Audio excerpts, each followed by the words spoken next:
So Alice, did you hear about the new Earthling movie that came out? No, I haven't. What is it about? It's about a group of humans stranded on a deserted planet trying to survive. It's called Desolate Hope. Quiet, everyone. We are going live in 3, 2, 1.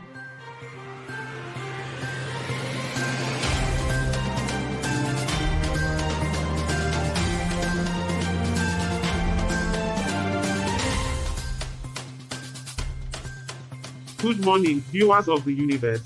It's great to be back in orbit after our recent adventure on Earth. We are all grateful to be safe and sound back on the orbit station. And I'm happy to be back on this station. Good to have you back, Debbie. Anyway, as he was saying, Desolate Hope is a great movie. You should check it out. Thank you for that recommendation, Bob. Now, let's get ready for our transmission from Earth. This communication equipment needs some serious work. I know, but we'll make it happen. And now for our headlines. Stay tuned for an exciting transmission from our friends down on Earth. Welcome to 24/7 Newsroom, where we bring you the latest news from across the universe. I'm Charlie, your host for today, with Bob and Alice on our panel. And of course, we have our lovely production manager, Debbie. Hey, Charlie, did you hear about the latest news from China? Their non-manufacturing activity has expanded for the fourth consecutive month in April. Of course, Bob. I read that on Xinhua News Agency. The purchasing manager index for China's non-manufacturing sector was 56. For in April, down slightly from 58. Well, in that's great March. news for China. But let's not forget the big picture, folks. In the grand scheme of things, what does it matter if China's non-manufacturing activity has expanded? We're all just small specks in this vast universe. Easy for you to say, Charlie. You've always been lucky in life. Not all of us can afford to have that laissez-faire attitude. I have to agree with Bob. Our society is not post-scarcity like Charlie's home planet. We need to celebrate the victory where we Speaking can. of celebrations, I have exciting news. We'll be broadcasting a new reality show called New Horizons, which will follow a group of astronauts as they explore a newly discovered planet. I'm thrilled that we're a part of the broadcast. That's fantastic, Debbie. I can't wait to tune in. But let's not forget about our responsibilities here in the 24/7 newsroom. Any interesting country trivia related to China, Alice? Did you know that China has the largest standing army in the world? With over 2 million active duty military personnel? Wow, that's a lot of soldiers. But let's hope they don't need to use them anytime soon.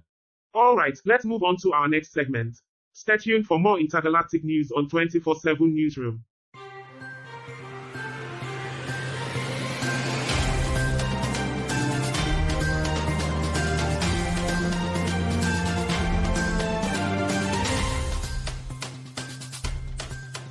What's the message from Earth? About the first Debbie? episode of New Horizons. They want us to cover it. Great. Another opportunity to remind everyone why we are the best news show in the universe. Hold on, let's not get ahead of ourselves. We still need to discuss Article 2. Right, let's get to it. Alice, what do you think about the cyclist hit and run in Liechtenstein? It's a terrible tragedy. I can't believe someone would hit a cyclist and then just run away. It's a perfect example of how the selfishness and disregard for human life in our society can lead to senseless acts of violence. Well, I think it's a shame. But let's not forget that accidents happen. The driver could have panicked and fell and hit the scene without thinking. Actually, there is a solution to this problem. Self-driving cars could significantly reduce the number of accidents on the road and ultimately save Oh, lives. Carl. You and your self-driving cars.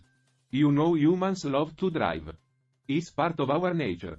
But Bob, our nature has led to countless accidents and deaths. We need to start thinking about the greater good and not just our own desires. Did you know that Liechtenstein is one of the smallest countries in the world? Debbie, we're in the middle of a discussion here. We don't have time for your trivia. Bob, let her finish. It might be interesting. Interesting? Alice, it's Debbie. How could it possibly be interesting? Okay. Well, Liechtenstein is a tiny country between Austria and Switzerland. It's only about 62 square miles and has a population of around 38 people. Wow, that is small. It's amazing how much we can learn from other countries, even the tiny ones. Well, that was unexpected. Thanks, Debbie, for that fascinating tidbit. I think it's important to learn about other countries and their culture. No matter how big or small they are. Absolutely, and it looks like we have a lot to learn from Liechtenstein when it comes to taking responsibility for our actions.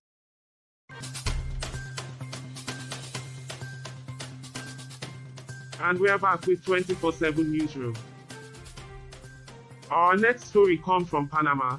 According to La Prensa, a teacher in Bugaba, Chile, has been placed under house arrest after being charged with corruption of minors and sexual harassment. What is it with these sickos preying on kids? It's sickening. Unfortunately, it's all too common. It's a symptom of our flawed society. I don't know, Alice. I think it's just a few bad apples. Most people are good. Yeah, but it only takes one bad apple to ruin the whole bunch. Exactly. And we need to do more to protect our children and hold these predators accountable. Removal of their genitals. Would that fall under holding accountable? Well, let's hope justice is served in this case. You know, speaking of Panama, did you guys know that it's the only place in the world where you can see the sun rise on the Pacific and set on the Atlantic? Really? That's pretty cool. And did you know that Panama is home to over 1,500 species of birds? Wow, I didn't know that. Maybe we should plan a trip there. Yeah, maybe we should. But let's make sure we don't run into any creepy teachers while we're there.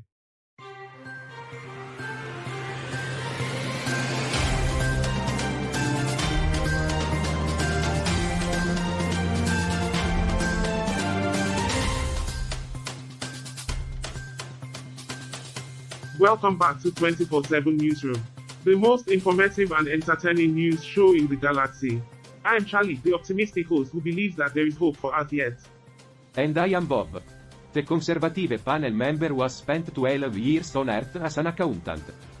I've seen firsthand how humans can be both inspiring and disappointing. And I'm Alice, the left-leaning panel member who considers humans an inferior species.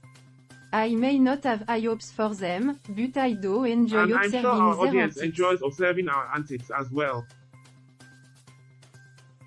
Speaking of which, let's dive into our next article. Yes, well, let's ask them. Audience, do you prefer our antics or our news coverage? Leave it in the comments below. Bob. Next up, Latvian finance minister calls for frozen Russian assets to be used to rebuild Ukraine. Ah, yet another call for Russia to pay for its actions. Don't they know that's not how the world works? Bob, just because the world doesn't work that way doesn't mean it shouldn't. Russia caused this war, they should be held accountable. I see both sides of this argument, but let's not forget that Latvia is involved in this issue as well. What do we know about Latvia, Debbie? Excuse me, sorry to interrupt. We're receiving a message from Earth. It seems the transmission for New Horizons is about to The start. moment we've been waiting for. But before we go, let's finish up our discussion on Article 4. Latvia. HUH. They must be feeling the heat from their neighbor to the east. That's true, but it's important to remember that Latvia is also part of the EU. They have a responsibility to support their fellow Well, members. it looks like we'll have to leave it there for now. But don't worry, we'll be back tomorrow with more news and analysis from around the galaxy. And don't forget to subscribe and follow us on all of our social media platforms. Until next time, this has been 24/7 Newsroom.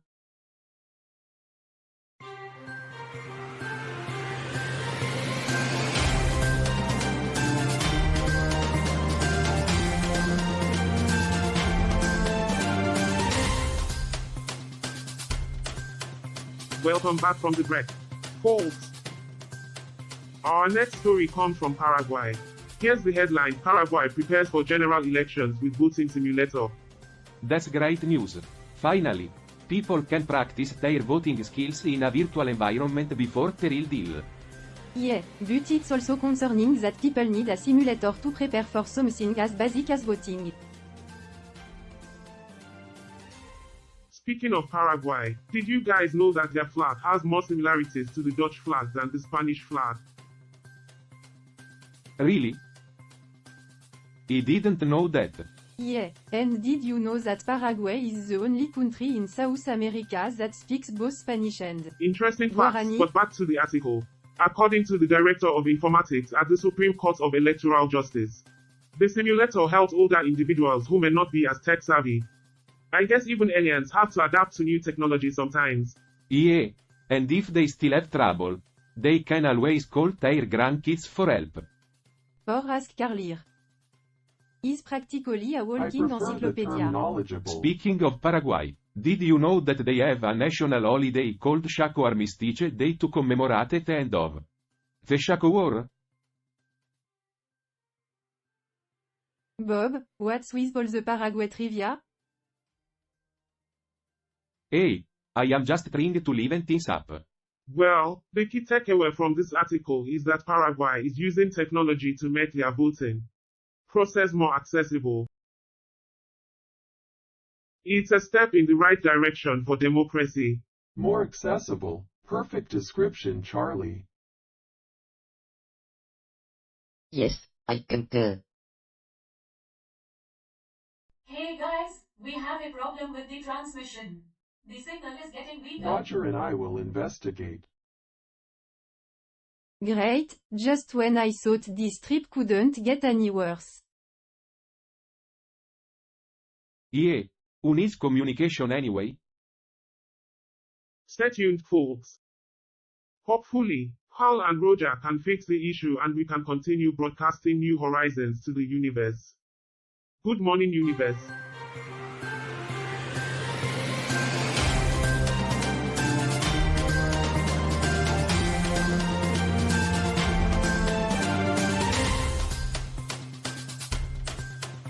We have some heartbreaking news coming out of Sudan. This country has been marred with conflict and devastation for the last 5 decades. And it seems like there's no end in sight. The death toll from clashes between the army and the rapid support has risen to 528, with thousands injured and medical facilities destroyed. Human Rights Watch has called for an emergency meeting to identify the likely perpetrators and recommend accountability. This is a tragic situation and our hearts go out to the people of Sudan. It's so disheartening to see this kind of violence and destruction still happening in the world. We need to do better as a species. It's a complicated situation, and we can't just jump in and solve it. But it's important to shine a light on what's happening and hold those responsible accountable.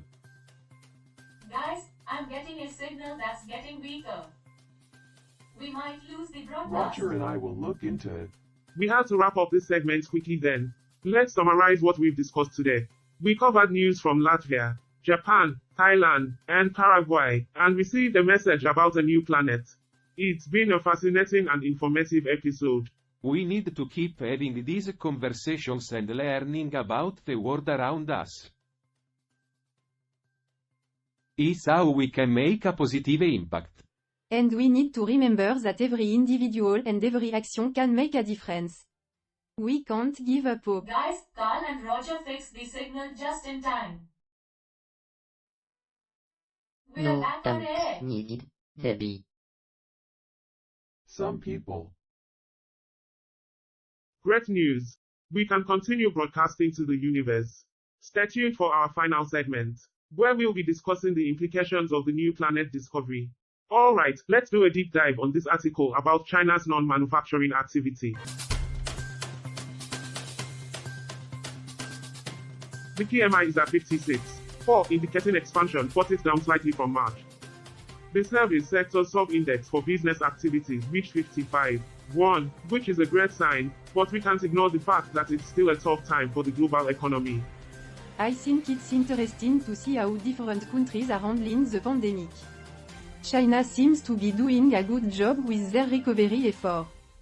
Well, let's not forget that China's recovery has been fueled by their government's intervention and investment in infrastructure. It's not exactly a free market approach. That's a fair point, Bob. But let's also consider the sub-index for the construction sector, which was at 63.9. That's a really positive sign for the future of the market. It's amazing how interconnected the world is. I mean, we're discussing an article from China, and we're broadcasting to the entire universe. Indeed, Debbie. The transmission equipment performed well, thanks to Roger's quick thinking. Well, that's all the time we have for today. Thanks for joining us on Earth. Stay tuned for our next episode, where we'll be discussing the latest discovery in the galaxy. Until then, keep looking up at the stars. And don't forget to invest in your future. And remember to appreciate the present. Goodbye, everyone. Thanks for tuning in, everyone.